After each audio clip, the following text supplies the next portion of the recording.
Thank you to one of our loyal customers, Tom Batchelor of Moto Resto Repair and Restoration, for the use of this video.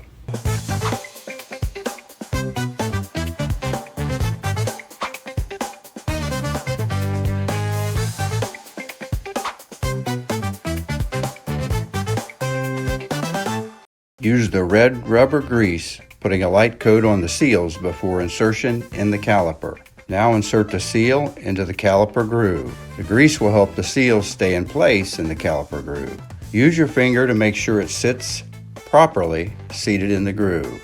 The inside edge will sit higher than the outside edge, so the fluid is sealed off. You can run your finger around the seal to ensure it's fully seated in the groove. You can see how the seal sits at an angle in the groove. Use the same method. Install the outer dust seals. Now you're ready to install the pistons. Coat the piston with a little bit of red rubber grease or brake fluid so the piston will continue to move smoothly in the caliper. Insert the pin into the caliper by aligning it with the bore. You can wiggle it around slightly until it passes through the dust seal.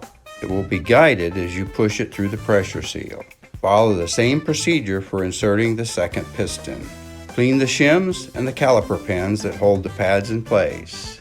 Use a lubricant or anti-seize compound on the threads of the guide pin and the cap that locks it into place so that removing it the next time will be easier. You will now apply grease to the guide pin boot. Now you're ready to assemble the caliper. You need to insert the rubber guide boots where the arm passes through the caliper.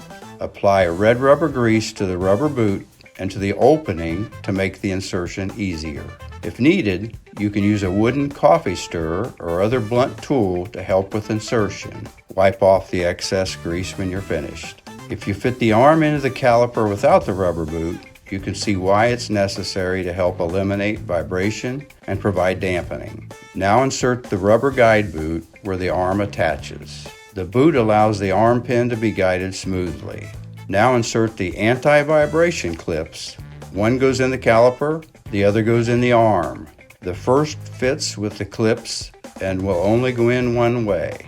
This clip puts pressure on the pads to keep them in place. The second clip installs in the arm with the opening up as it clips as well into place to hold it. Now apply some red rubber grease inside the rubber boot on the caliper where the arm will be inserted. A wooden coffee stirrer works well for applying the grease inside this boot. Insert the arms into the caliper and guide them in until they get past the rubber and pop into place in the boots. They are designed to have a limited range of movement during the wear of the brake pads. Now you will insert the pads.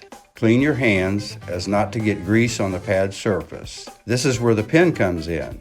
Remember to put anti-seize on the thread of the pin to make removal easier for the next time.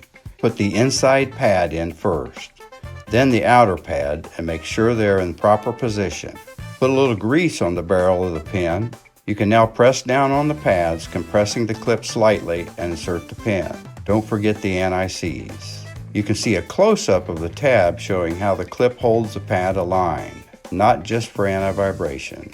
Now you will insert the bleeder. Clean out the bleeder holes well to avoid getting any rust or corrosion in the bleed nipple. You can apply thread sealer if desired. Now install the bleed nipple cap. Wipe off any excess grease on the caliper and the project is done.